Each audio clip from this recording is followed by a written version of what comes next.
오늘은 지난 3월 5일 제의 수요일 혹은 참회의 수요일부터 시작된 사순절 6번째 주일이면서 예수께서 예루살렘에 입성할 때에 사람들이 종려나무 가지를 흔들었다고 해서 이름 붙은 종려주일이기도 합니다. 예수께서는 수많은 무리의 호산나라는 환호 속에 예루살렘에 들어가셨죠. 호산나는 이제 우리를 구원해 주소서라는 간절한 외침입니다. 하지만 우리를 구원해 달라는 이 환호는 얼마 지나지 않아서 그를 십자가에 못 박으라는 짐승의 울부짖음으로 변하고 말지요. 하지만 그것으로 끝난 건 아닙니다. 그 고난의 길 끝에 거룩한 부활의 영광이 기다리고 있다는 사실을 우리는 성경에서 배워 알고 있습니다. 희미하지만 말이죠. 그래서 우리는 이 사건이 벌어졌던 예루살렘의 일주일을 고난주간 혹은 성주간, 거룩한 주간이라고 부릅니다. 고난주간이 되면 교회는 저마다 특별 새벽기도나 행사를 기획하곤 합니다. 사실은 이건 한국교회만의 독특한 풍경입니다. 본디 교회 전통에서는 정반대로 고난주간 첫 3일 동안은 모든 공적 예배나 기타 모임을 다 중단했습니다. 대신 성서 일과를 따라 교우들이 스스로 말씀을 깊게 묵상하고 하나님 앞에 홀로 나아가 기도하면서 자신이 살아온 삶을 다잡는 절제의 기간으로 삼았습니다. 고난주간의 첫 3일을 1년 중 가장 경건한 시간으로 살았던 것이죠. 이어서 후반부 3일은 성주간 가운데서도 거룩한 사흘로 불렀습니다. 그리스도의 순환과 죽음 그리고 부활의 사건이 이 사흘에 담겨 있습니다. 우리는 해마다 찾아오는 고난주간을 어떻게 맞이해야 할까요? 무엇보다 중요한 것은 우리의 자세입니다. 하나된 몸과 마음으로 예루살렘에 입성하시는 주님의 뒤를 따라 천천히 그리고 의미 있게 걸어가는 것이 중요하겠죠. 주님이 보여주신 겸손, 시련을 통과해 나아가는 경건한 용기, 하나님의 구원을 향한 꺾이지 않는 소망의 자세를 우리도 그대로 닮아가야 할 줄로 믿습니다. 그렇게 그분의 뒤를 따라가다 보면 그 길 끝에서 우리를 위해 준비된 영광의 부활을 맛보게 되겠죠. 아까 말씀드린 것처럼 이번 주 복음서 본문은 누가복음 23장 1절부터 49절까지입니다. 오늘은 교회 전통을 따라 예수께서 십자가에 처형당하신 날 그에게 어떤 일이 벌어졌는지를 누가복음 기자가 전하는 순서대로 함께 읽으면서 따라가 보겠습니다. 금요일 이른 아침부터 해지기 전까지 대략 9시간 동안 벌어진 이야기, 어떤 목회자의 설교보다 성서 기자의 전언을 그대로 읽는 것도 큰 울림이 있으리라 생각됩니다. 먼저 1절부터 7절까지 말씀을 세 번역으로 한 절씩 교독하겠습니다. 그들 온 무리가 일어나서 예수를 빌라도 앞으로 끌고 갔다.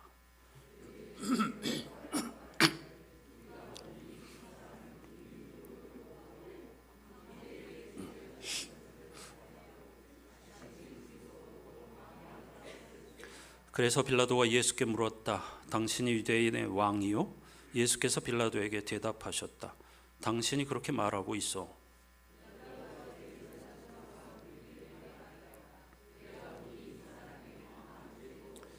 그러나 그들은 이렇게 주장하였다. 그 사람은 갈릴리에서 시작해서 여기에 이르기까지 온 유대를 누비면서 가르치며 백성을 선동하고 있습니다. 함께하죠. 그는 예수가 헤롯의 관할에 속한 것을 알고서 예수를 헤롯에게 보냈는데 마침 그때에 헤롯이 예루살렘에 있었다. 1절에 따르면 군중이 무리들이 전날 밤 체포된 예수를 끌고 빌라도에게 갔습니다. 당시는 성지 순례를 위해서 많은 사람이 예루살렘에 들끓는 유월절을 앞둔 시기라서 평소에는 가이사랴라고 하는 총독 관저에 머물던 빌라도는 치안 유지를 위해서 혹시 유월절에 유대인들이 독립운동 쿠데타라도 일으킬까 염려되어서 예루살렘에 있는 총독 관저에 있었습니다. 예수께서는 이미 빌라도 앞으로 끌려 나오기 전에 산헤드린 공회, 유대인의 최고 법정이죠. 행정기관이기도 하고요. 종교기관이기도 합니다. 거기서 이미 종교 재판을 받았습니다. 네가 그리스도냐 하나님의 아들이냐 하는 질문을 받았지만은 예수께서는 대답하지 않으셨습니다. 산헤드린 의원들은 자기들이 원하는 대답을 얻지 못했지만은 이미 풍문으로 들은 사실만으로도 예수의 유죄 증거가 충분하다고 생각하여 총독 빌라도에게 고발한 것입니다. 유대인의 종교 재판만으로는 사람을 사형시킬 수 없어서 로마 총독에게 사형 선고를 내려달라고 예수를 넘긴 것이죠. 빌라도는 로마 제국의 고위 정치인이면서 동시에 지식인이었습니다. 예수에 대한 저들의 고발이 무고라는 걸 알고 있었습니다. 하지만 빌라도의 말에 군중들은 오히려 더 강하게 예수를 비난하였습니다. 빌라도의 처지가 난처하죠. 자신이 볼 때는 유죄라고 하는 증거가 전혀 없으나 군중의 압력을 정치인으로서 모르는 채 할 수도 없었습니다. 따라서 빌라도는 조언을 얻으려고 피고발인 예수를 갈릴리 지역을 책임지는 왕 지도자 헤롯에게로 보냈습니다. 8절부터 12절까지 교독하시죠. 헤롯은 예수를 보고 매우 기뻐하였다. 그는 예수의 소문을 들었으므로 오래전부터 예수를 보고자 하였고 또 그는 예수가 어떤 기적을 일으키는 것을 보고 싶어 하였다.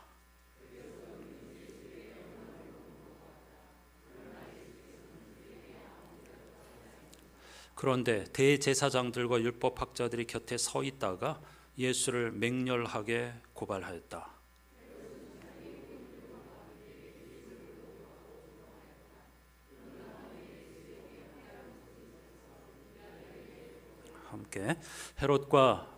헤롯과 빌라도가 전에는 서로 원수였으나 바로 그날에 서로 친구가 되었다.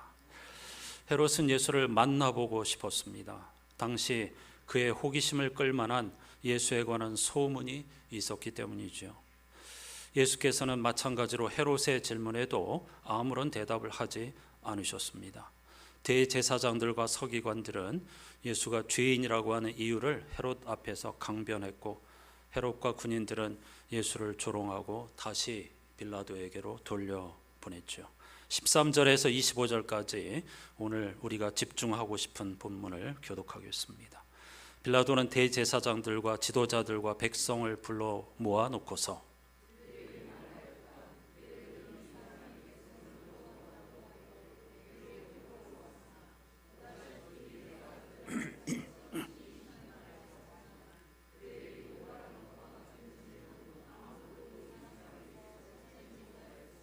헤롯도 또한 그것을 찾지 못하고 그를 우리에게 돌려보낸 것이요 이 사람은 사형을 받을 만한 일을 하나도 저지르지 않았소. 그러나 그들이 일제히 소리질러 말하였다. 이 자를 없애고 바라바를 우리에게 놓아주시오.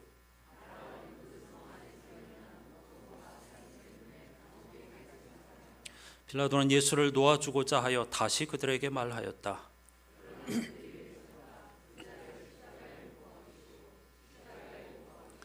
빌라도가 세 번째 그들에게 말하였다. 도대체 이 사람이 무슨 나쁜 일을 하였단 말이오? 나는 그에게서 사형에 처할 아무런 죄를 찾지 못하였소. 그러므로 나는 그를 매질이나 해서 놓아줄까 하오.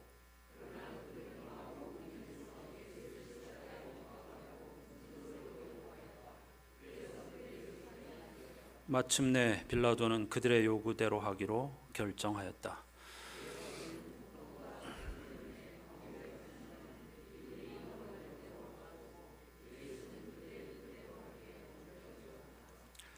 빌라도는 대제사장들과 산헤드린 관리들과 군중들에게 예수에게서 어떤 유죄 증거를 찾지 못했으므로 매질하여서 풀어주겠다고 말합니다. 하지만 군중들의 반응은 빌라도의 기대와 전혀 달랐습니다. 그들은 예수가 아닌 바라바를 풀어주라고 요구했고 예수를 십자가에 못 박으라고 소리 질렀습니다. 마태복음에 의하면 이 유월절 절기에 죄수들을 사면해 주는 관례가 있었다, 이런 설명을 덧붙이고 있죠. 그런 이유로 한 사람을 풀어줄 수 있었는데 군중들은 죄 없는 예수가 아닌 폭력혁명의 지도자이죠, 그 정치인 바라바를 풀어달라고 요구한 것입니다. 여기서 우리가 깊이 생각해 보아야 할 일이 있습니다. 무리가 예수를 십자가에 못 박으라고 울부짖은 이유는 예수께서 그들의 욕망을 저버렸기 때문입니다. 그들은 병자를 고쳐주고 귀신을 떨게 하며 수많은 무리를 먹이신 초자연적 기적을 행하는 예수가 자신들을 로마의 폭정으로부터 해방하여 줄 뿐만 아니라 먹고 사는 문제까지도 해결해 주리라 기대하면서 그분의 예루살렘 입성을 환호하였던 것입니다. 드디어 고대 우리가 추앙하던 다윗과 같은 강력한 왕이 오시는구나, 그가 틀림없이 우리를 구원해 줄 것이다 라는 기대를 가지고 우리의 욕망을 따라 우리를 구원해 달라고 호산나를 외치며 환호하였던 것이죠. 하지만 그 환영 소리는 오늘날 자신들의 바람이 이루어지지 않자 썰물처럼 잦아든 광장의 소리처럼 오래가지 못하였습니다. 이윽고 환호는 분노와 저주로 바뀌었고 맹목적 울부짖음이 되었습니다. 빌라도라든가 헤롯 앞에서 당당하게 유대인의 왕 지도자로서의 자신의 포부나 능력을 보여주지 않고 아무 대답도 하지 못하고 매맞고 치욕을 당하는 나약하고 무능하기 짝이 없는 예수 대신 폭력혁명으로 독립을 꿈꾸는 이들의 지도자였던 바라바를 풀어달라고 말이죠. 심지어 제자들도 그들의 무리에 합세하였습니다. 그런데 이와 같은 상황은 오늘날 우리들에게 부메랑처럼 돌아옵니다. 우리는 과연 십자가의 예수를 끝까지 따를 수 있을까요? 주님은 누구든지 나를 따라오려거든 자기를 부인하고 제 십자가를 져야 한다고 하셨습니다. 자기를 부인하라는 것은 욕망의 노예가 되어서는 안 된다는 거죠. 세상의 가치에 편승하는 삶을 살아서는 안 된다는 것입니다. 하늘나라 시민, 하나님의 통치 철학을 따라서 삶의 방향을 돌이켜야 한다는 것입니다. 그래서 그것은 죽음과 같습니다. 세례의 의미처럼 옛사람이 죽고 새로 다시 태어나는 것이죠. 지난주일 이사야 43장 21절 메시지 성서의 번역에 의하면 죄와 죽음의 노예처럼 살 수밖에 없었던 기성 인간이 아니고 예수 그리스도의 십자가와 부활로 새롭게 제작된 새로운 피조물이 된 인간으로서의 삶, 그런 삶을 향하여 인생의 방향을 돌이키고 거기에 우리의 삶을 걸라는 것입니다. 문제는 자기 부인, 즉 죽음이 없으면 부활도 없다는 것이죠. 누가복음 기자가 소리가 이겼다, 매우 중요한 표현, 그들의 소리가 이겼다. 여기서 말하는 소리는 짐승의 울부짖음을 의미합니다. 어떤 이성적인 목적을 위해서 어떤 절차를 따라서 원하고 바라는 것을 요구하는 것이 아니고 맹목적인 짐승의 날뛰임과 울부짖음을 의미하는 단어입니다. 불행하게도 그런 소리가 이겼다는 것인데 오늘날 우리는 이러한 소리가, 맹목적인 소리가 합리적 이성적인 판단, 그리고 법치, 질서, 민주주의 이런 것들을 모두 다 집어삼키는 불행한 시대를 살고 있습니다. 민주주의를 오해하여서 목소리 큰 사람이 이기는 것으로 그것이 진리이고 정의인 것처럼 착각하는 그런 시대를 살고 있습니다. 파면으로 일단락되었지만, 그리고 새로운 시대에 출발을 해야 하였지만, 어쨌든 그 광장에서 울부짖는 소리들이 썰물처럼 잠잠해졌다고 하는 것은 깊이 생각해 보아야 합니다. 본디 그런 것입니다. 그 맹목적인 소리는 오래 힘을 쓸 수 없습니다. 자신들이 바라는 그런 목적을 달성하지 못하면 금방 주인을 바꾸게 마련이죠. 그런 면에서 대통령 파면이 선고된 날, 전 서울대 종교학 교수였던 배철현, 저의 책의 스승이기도 한데요, 그분이 올린 글을 조금 읽어드리고 싶습니다. 드디어 11시가 되었다. 8명의 재판관이 착석했고, 민형배 재판관이 지금부터 선고를 시작하겠습니다라는 말로 선고를 시작하였다. 그의 선고는 22분 동안 진행되었다. 놀랍게도 내게는 순간처럼 느껴졌다. 그 이유를 곰곰이 생각해 보았다. 그것은 문형배 재판관의 어조 때문이었다. 어조는 사람이 말하는 투다. 그가 아무리 정색을 하고 말해도 어려서부터 자신의 몸에 밴 습관의 절정인 어조는 바꾸지 못한다. 그의 어조에는 떨림이 있었다. 그 떨림에는 진심 어린 겸손과 충고가 담겨 있었다. 그 떨림에는 오랫동안 자신을 관조한 침묵의 훈련과 상대방의 입장에서 생각하려는 역지사지와 국민 통합과 대한민국의 발전을 원하는 애국심이 담겨 있었다. 웅변은 은이고 침묵은 금이라는 말도 있지만, 그의 말투에는 미쳐 날뛸 준비가 되어 있는 우리 국민 전체를 차분하게 만들 수 있는 아우라가 스며 있었다. 그 누구도 그가 그의 선언에 토를 달 수 없었다. 이 선언문을 쓴 정형식 재판관과 나머지 모든 재판관의 염원을 받아 차근차근 읽어내려간 그의 선고는 이성적이었을 뿐만 아니라 이념과 정파를 초월하여 공감을 이끌어냈다.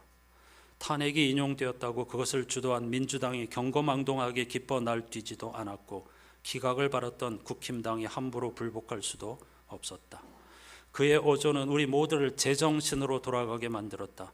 민주주의가 선동과 전체주의로 변질된 오늘날 우리로 하여금 공평, 정의, 자비의 정신을 기반한 민주주의가 얼마나 소중한 것인가를 알려주었다.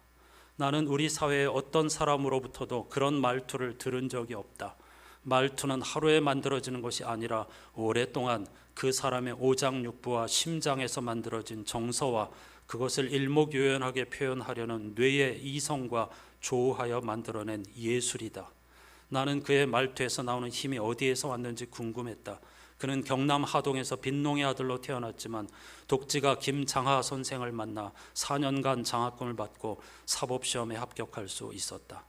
그가 김장하 선생님을 찾아가 인사하니 선생님이 이렇게 말씀하셨단다. 나에게 고마워할 필요는 없다. 나는 이 사회에 있던 것을 너에게 주었으니 갚으려거든 내가 아니라 사회에 갚으라. 선생님의 말 한마디가 재판관의 좌우명이 되었다. 그 스승의 그 제자라는 생각이 들었다.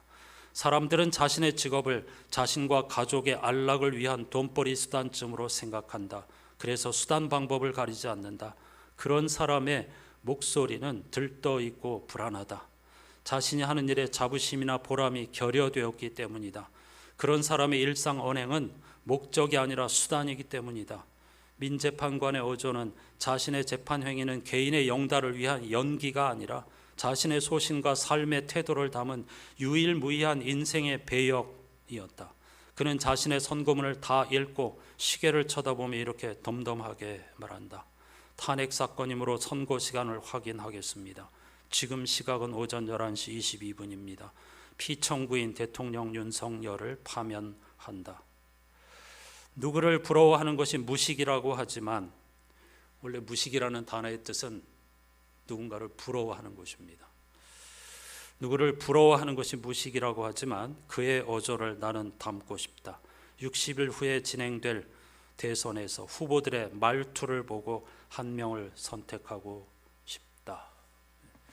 여러분과 함께 나누고 싶은 이야기였습니다. 하이데거라고 하는 철학자는 언어는 존재의 집이라고 했습니다. 그가 어떤 말을 사용하는지, 그가 어떤 어투를 사용하는지에 그의 삶과 철학, 사상 모든 것이 다 담겨 있다는 뜻이죠. 목소리 큰 사람이 이긴다고 하죠, 흔히. 정말 그럴까요? 우리 자신도 깊이 우리의 어투를 돌아보아야 하겠고, 정말 배철현 선생의 말처럼 다가오는 대통령 선거에서 진정 어떤 정파라든가 지역이라든가 이런 걸 떠나서 한 사람의 그리스도인으로서 어떤 인간의 후보자들의 진정성과 그가 살아온 삶의 과정을 통해서 우리나라와 민족을 위한 일꾼을 선택하는데 우리의 몫을 행사해야 할 줄로 믿습니다. 26절에서 43절까지를 교독하십시다. 그들이 예수를 끌고 가다가 들에서 오는 시몬이라는 한 구레네 사람을 붙들어서 그에게 십자가를 지우고 예수의 뒤를 따라가게 하였다.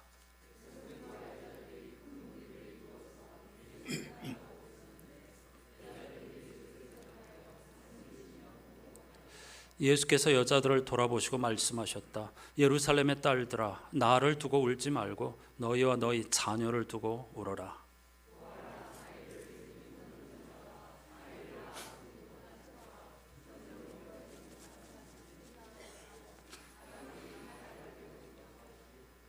그때에 사람들이 산에다 대고 우리 위에 무너져 내려라 하며 언덕에다 대고 우리를 덮어버려라 하고 말할 것이다.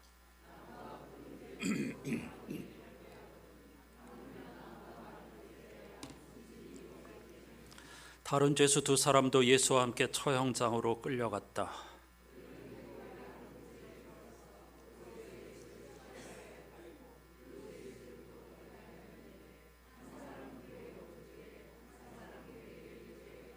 그때 예수께서 말씀하셨다. 아버지, 저 사람들을 용서하여 주십시오. 저 사람들은 자기네가 무슨 일을 하는지를 알지 못합니다. 그들은 제비를 뽑아서 예수의 옷을 나누어 가졌다.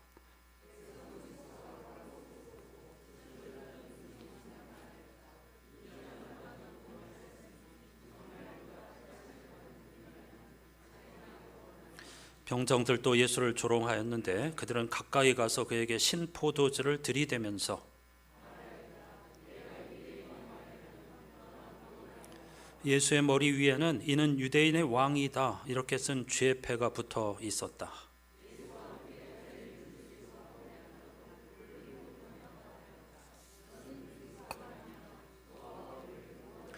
그러나 다른 하나는 그를 꾸짖으며 말하였다. 똑같은 처형을 받고 있는 주제에 너는 하나님이 두렵지도 않으냐?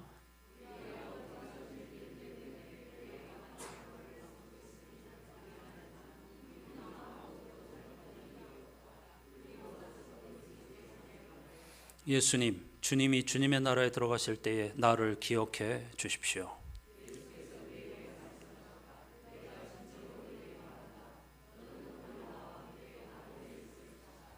아멘. 빌라도는 결국 무리들의 압박 소리를 버텨내지 못하고 예수에게 십자가 처형을 선고했습니다. 그리고 몇 가지 에피소드가 등장하죠. 십자가에 못 박힌 예수께서는 다음과 같은 기도를 드렸습니다. 아버지, 저들을 용서해 주십시오. 저들이 하는 일을 알지 못하기 때문입니다. 여기서 말하는 저들은 대제사장들과 서기관들을 비롯한 유대 고위 종교 지도자들과 로마 총독 빌라도와 지금 십자가 처형을 집행하는 군인들만이 아닙니다.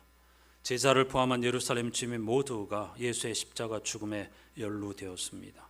한 걸음 더 나아가 당시 사람들뿐만 아니라 오늘 우리들도 하나님의 아들을 처형하는 일에, 죄 없는 이들을 차별하고 제거하는 일에, 그런 이들을 조롱하는 일에 직간접으로 가담하고 있는 것은 아닌지 물어야 하겠죠.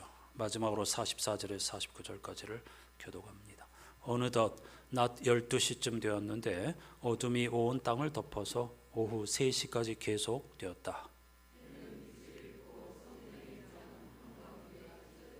예수께서 큰 소리로 부르짖어 말씀하셨다. 아버지, 내 영혼을 아버지 손에 맡깁니다. 이 말씀을 하시고 그는 숨을 거두셨다.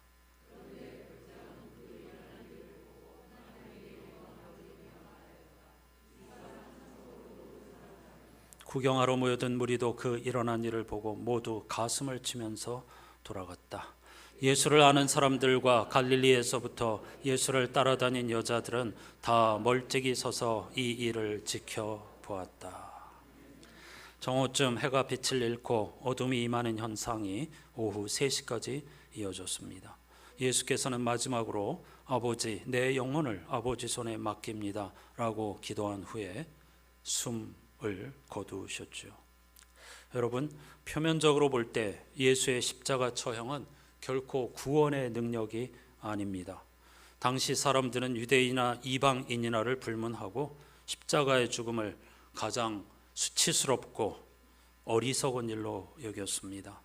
네가 그리스도라면 너부터 구원해 보아라 라는 비아냥에서 볼 수 있듯, 십자가에서 무기력하게 죽는 자가 무슨 하나님의 아들이며 인류를 구원할 그리스도가 될 수 있느냐는 반론입니다. 오늘날 우리들도 똑같이 생각하죠. 이런 세상에서 그들과 함께 살아가는 우리 그리스도인은 십자가에 달려서 죽은 하나님, 나사렛 예수가 우리의 구원자라는 사실을, 그리고 십자가가 하나님의 능력이며 하나님의 지혜라는 사실을 실제로 믿을 수 있는 건지, 그리고 그 길을 정말 끝까지 따라가고 싶은 건지, 그러기를 원하는지 질문하는 고난주간입니다. 한 주간 본디 교회 전통을 따라서 많은 것을 절제하고 침묵 속에서 성서 일과를 따라서 예수께서 걸어가신 한 주간의 길을 따르며 우리의 삶을 돌아볼 수 있는 복된 주간이 될 수 있기를 주님의 이름으로 축복합니다. 82장을 찬양하십시다.